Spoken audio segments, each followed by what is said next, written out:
Look at him go! All aboard! Captain Hardcastle!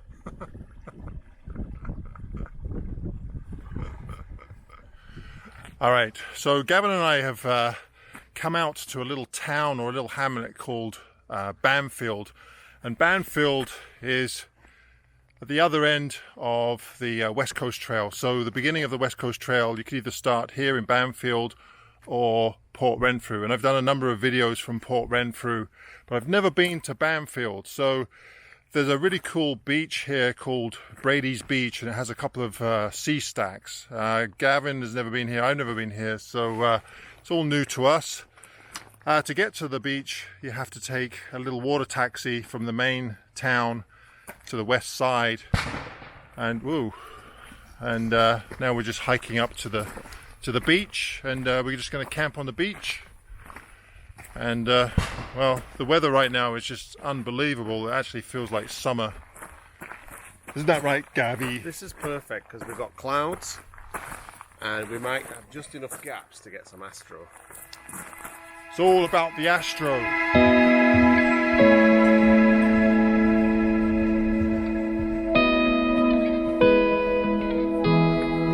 Alright, so on these trips, it's always important to put your car key in a really safe place, because you know, if you drop it or lose it, then you know, oh damn it, oh damn it, which key was it, Gavin? It's that one.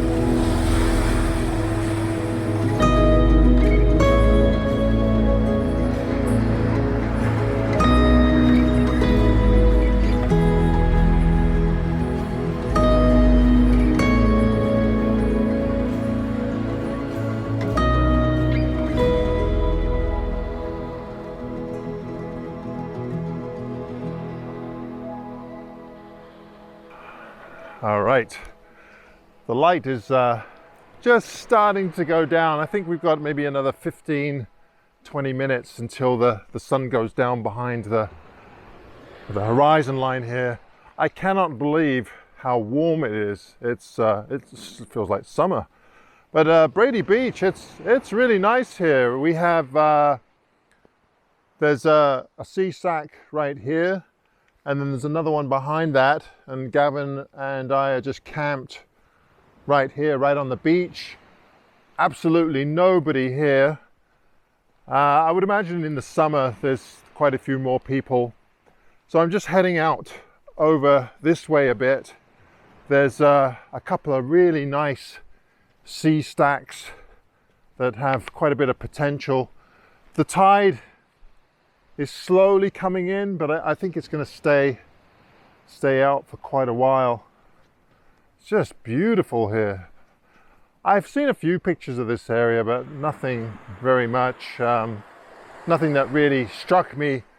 That's the problem with the coastline around here. We don't get an awful lot of sea stacks, not like they have in, say, Washington, the Olympic coast. There's tons down there, but as soon as you come up onto, you know, Vancouver Island or the mainland, we get very few. They got all the good stuff, but this does look like it has potential. So I'm just going to look around and see if I can find some compositions for that nice light. And there are some clouds, so fingers crossed. Okay, now that was really frustrating. So I got all set up, the light was getting quite good, and then all of a sudden it just fizzled out. So the sun has gone behind a cloud over here. I'm hoping it'll come out again.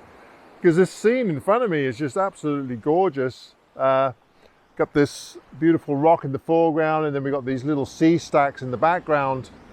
There are some contrails in the sky that I'm going to have to try and get rid of in Photoshop, unfortunately. And also Gavin's fat ass is right in the middle of my frame, so that doesn't help either. Okay, so this is the composition that I have. I have this rock in the foreground, and then they're kind of sweeping over to the left-hand side a little bit here. But of course the sea stacks are definitely the center of interest. The only thing it's missing is light. I'm really hoping that the clouds, because there's some wispy high clouds here, I'm hoping that they'll light up a little bit and give this a little bit more drama. Otherwise it's just going to be lackluster with this flat lighting. It's too bad because it's a really nice scene.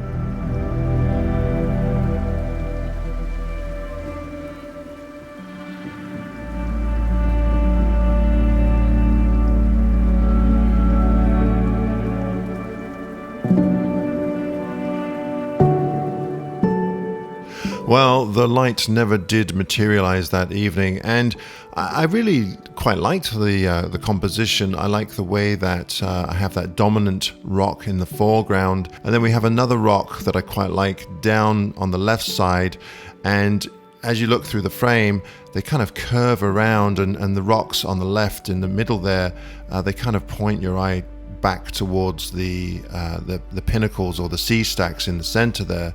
But the light just wasn't working for me, and if I show you the raw file here, you can see that the light was even flatter than what I've portrayed in the processed image. So what I've done in the processed image is try to redeem it a little bit by just brightening up that dominant rock just to draw your eye to it. But even with that, I don't know, the light is just not working for it. But it's a brilliant area, so I'm sure when I return again one day and just keep returning, eventually I'll get the light that I want.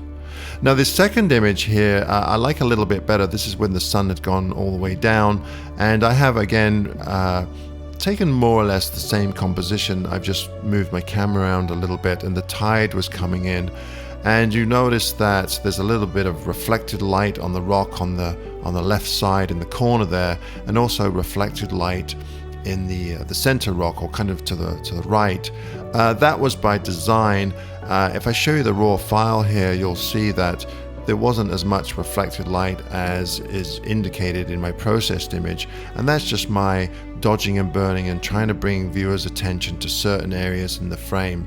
And as I look at this photograph, perhaps I should have brightened up the middle there just a tad more. It looks a little bit dark, but you get the general idea. I do think I like this image better than the last one, but again, the light wasn't really working for us, and I really had to kind of work this in Photoshop to kind of bring out the best in it.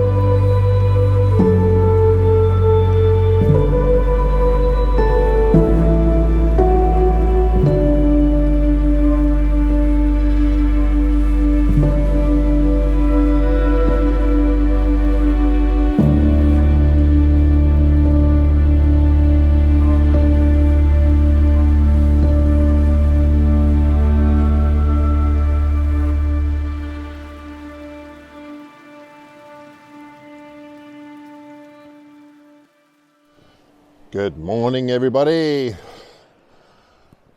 You know, sometimes when you haven't been camping for a while, it's a bit hard going, especially when you're getting older. Oh, just kidding. Well, last night was a bit of a dud. About 3 o'clock in the morning, Gavin got up to do his astro. I'm not hugely keen on doing astro. It's not. I mean, I enjoy it now and then, but it's not really my thing. So he got up and he was telling me that he thinks he got some pretty decent shots. So with the Milky Way behind some of these pinnacles, but he was saying something about it not being in the right position. I'm not sure. Now, as far as this morning goes, you can see, I don't know if you can see that, but behind me, I'll just lift this. Sorry, you can't see that. There is a little bit of color in the sky, but I don't know. It doesn't look hugely promising.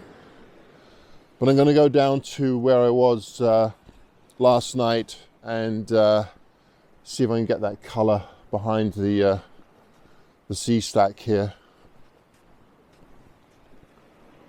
There's absolutely nobody here, so that's always a nice thing.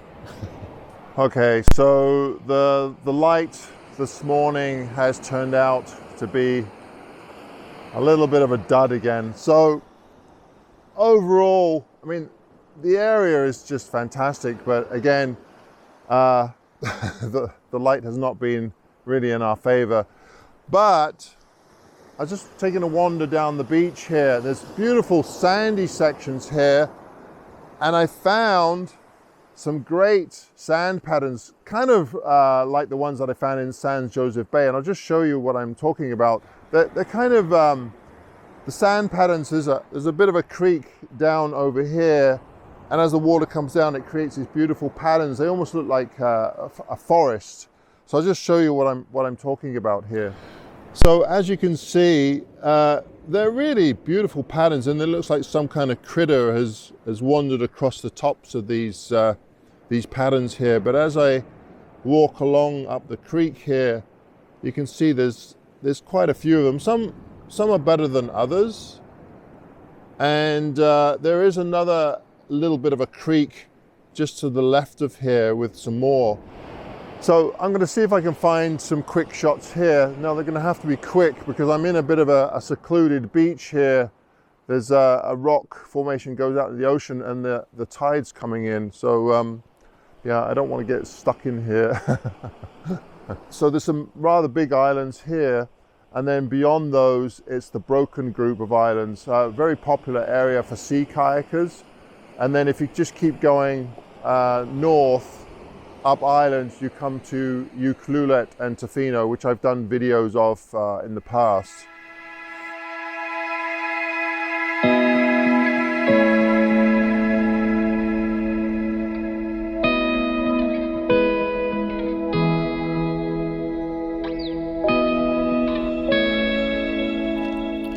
For those of you that are regular viewers of my YouTube channel, you've probably noticed that in the last few videos there's been a bit of a common theme, and that is that I've been photographing more abstracts or a lot more patterns in nature. Also, I've been doing quite a few kind of smaller vignettes of the grand landscape. Now, I've always kind of concentrated on that type of photography, but more so in the last few videos. The reason why I do that primarily is because, generally speaking, the light might not be that great. I do try to let the light dictate what I'm going to photograph. This video of Brady's beach was a prime example of where I try to keep my options open and try not to get hung up on just one subject. Now, obviously, the main reason why we went to Brady's beach was to photograph the sea stacks, but I try not to get too hung up on those because I know that ultimately the only way you're going to get a great shot of that kind of scenery is if you have great light. Doesn't matter how good your composition is, if the light isn't working for it, then it's just not going to turn out. And that was kind of a bit of an example here. The light wasn't awful, but I would have preferred much nicer light on those sea stacks. So I try to keep an open mind. My biggest landscape photography tip for those of you watching this video, or for those of you that are just starting in landscape photography, is to try not to get hung up on the big shots all the time or the obvious shots. And the reason for this is if you just invest your concentration all on one scene and for whatever reason it doesn't work out, then the disappointment sets in, and then your mind just closes off to everything else that surrounds that scene that could have great potential. This beach was beautiful. There was lots of other things to photograph, so I tried to keep an open mind, and ultimately I came away with some shots that I really like, and they weren't of the sea stacks, they were of sand patterns. Now, granted, I have prior knowledge and experience in photographing these patterns, so I knew what to look for. You know, ultimately, if you keep an open mind and just look around for something that fits the light, then you will end up finding something. And often, 9 times out of 10, you might end up finding something better than what you went to that location for originally. Anyway, I'll leave it there for now. Thank you ever so much for watching this video. I really appreciate it. If you did enjoy the video, be sure to give me a thumbs up. All right, everybody, till next week. Bye for now.